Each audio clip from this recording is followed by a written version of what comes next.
Hello friends, एक नए video के साथ KDR के स्टडी में स्वागत है।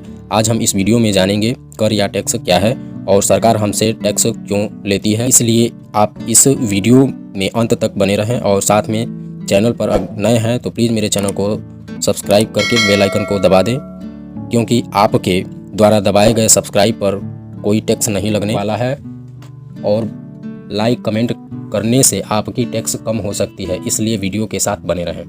आइए बिना किसी देरी के वीडियो शुरू करते हैं। आइए पहले जानते हैं टैक्स या कर क्या होता है, क्यों लगाती है सरकारें नागरिकों पर टैक्स या कर।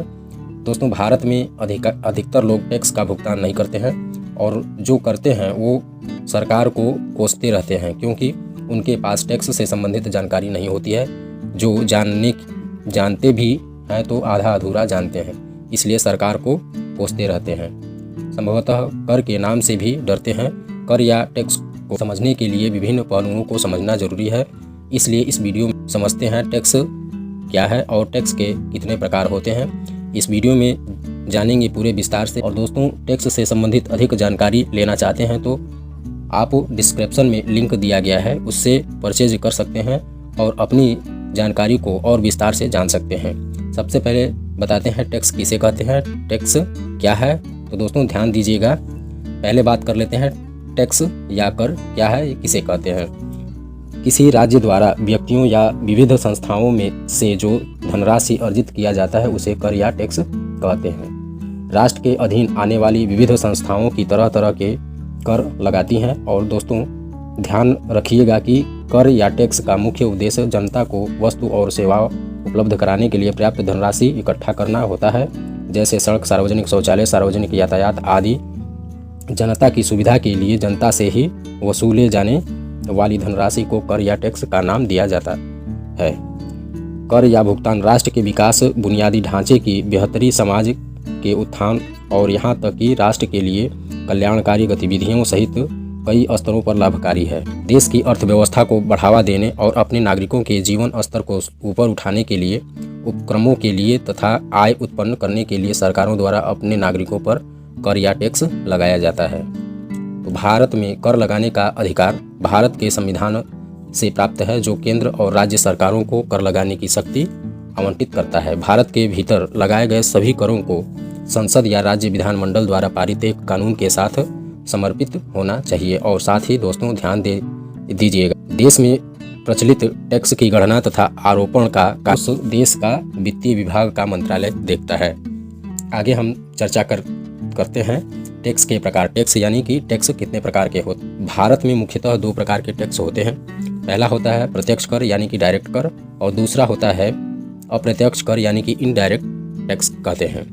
प्रत्यक्ष कर जो प्रत्यक्ष रूप से लिया जाता है और दूसरों द्वारा इनडायरेक्ट टैक्स के रूप में लेती है।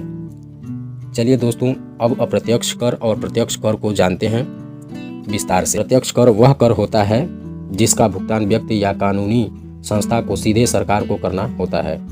प्रत्यक्ष करों को केंद्रीय प्रत्यक्ष कर बोर्ड CBDT द्वारा देखरेख किए जाता है। प्रत्यक्ष कर को किसी अन्य व्यक्ति या कानूनी संस्था को हस्तांतरित नहीं किया जा सकता है।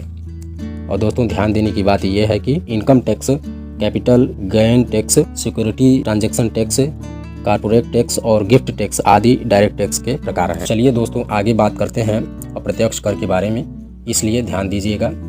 सेवाओं और उत्पादों पर लगाए जाने वाले कर को अप्रत्यक्ष कर कहा जाता है। अप्रत्यक्ष कर सेवा या उत्थान के विक्रेताओं द्वारा एकत्र किए जाते हैं। यह कर उत्पादों और सेवाओं की कीमत में जोड़ा जाता है। यह उत्पादन या सेवा की कीमत को बढ़ाता है। साथ ही यह ध्यान देने वाली बात है दोस्तों, वर्तमान में सरकार द्वारा केवल एक अप्रत्यक्ष कर लगाया जाता है, उसे GST या गुड्स एंड सर्विस टैक्स कहा जाता है। और साथ ही ध्यान दीजिएगा कि जो GST है उसके परिणाम स्वरूप अन्य प्रकार की करों और शुल्कों जैसे कि मूल्यवर्धित कर यानी कि वैट, केंद्रीय मूल वर्गों यानी कि सेम टैक्स की सीमा शुल्क और उत्पादन शुल्क समाप्त हो गए हैं। और साथ ही दोस्तों जिन उत्पादों या सेवाओं पर GST के तहत कर नहीं लगाया जाता है वे हैं बिजली, मादक पेय और पेट्रोलियम उत्पाद। व्यक्ति राज्य सरकारों द्वारा पिछले कर व्यवस्था के अनुसार इन पर कर लगाया जाता है। आगे बात कर लेते हैं दोस्तों अन्य कर के बारे में। तो अन्य कर प्रत्यक्ष कर और अप्रत्यक्ष करों के अलावे छोटे उपकरण भी होते हैं जो विभिन्न उपश्रेणियों में आते हैं। आयकर अधिनियम के भीतर उन करों को नियंत्रित करने वाले अलग अलग कार्य हैं। मामूली राजस्व जनरेटर और छोटे उपकरण टैक्स हैं। और साथ ही दोस्तों ध्यान देने की बात ये भी है कि अन्य करों की विभिन्न उपश्रेणियां इस प्रकार हैं। पहला है प्रॉपर्टी टैक्स यानी संपत्ति कर। इसे रियल एस्टेट टैक्स या म्युनिसिपल टैक्स भी कहा जाता है। आवासीय और वाणिज्यिक संपत्ति के मालिक संपत्ति कर के अधीन है।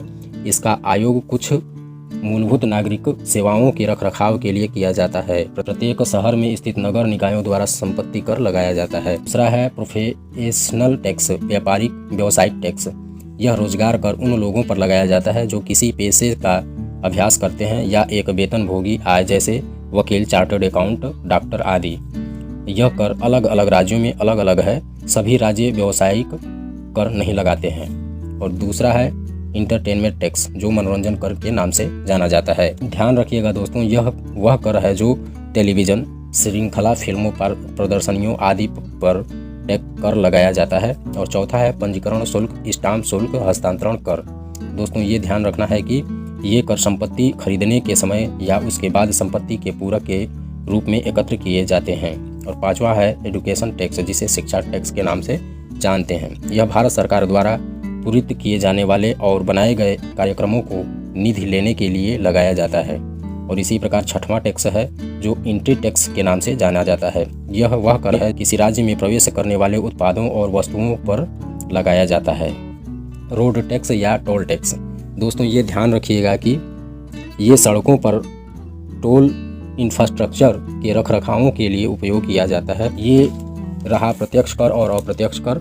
और साथ ही हम अन्य कर जिन पर हमने चर्चा किया है। साथ ही कर लगाने का उद्देश्य विकास कार्यों के लिए धन एकत्रित करने यथा संभव राष्ट्र की विषमता को दूर करना भी है। इसलिए जिनकी अधिक आय है उनसे कम आय वालों की अपेक्षा अधिक मात्रा में कर देना होता है। देश के विभिन्न विभागों को सही तरीके से चलाने के लिए देश के नागरिकों द्वारा समय समय पर भरना बहुत जरूरी है। यह हर नागरिक की जिम्मेदारी है कि वह इसका भुगतान समय पर सरकारों को करें। तो दोस्तों आज हम इस वीडियो के माध्यम से कर के बारे में जाना, टैक्स के बारे में जाना, टैक्स कितने प्रकार के होते हैं, अन्य प्रकार किन किन चीज़ों पर लगता है। तो दोस्तों ये वीडियो आप लोगों को कैसी लगी? अगर ये वीडियो आप लोगों को पसंद आए तो प्लीज़ मेरे चैनल को सब्सक्राइब करके बेल आइकन दबा दीजिए ताकि आने वाली हर वीडियो की नोटिफिकेशन आपको सबसे पहले पहुँचे। नमस्कार दोस्तों, जय हिंद।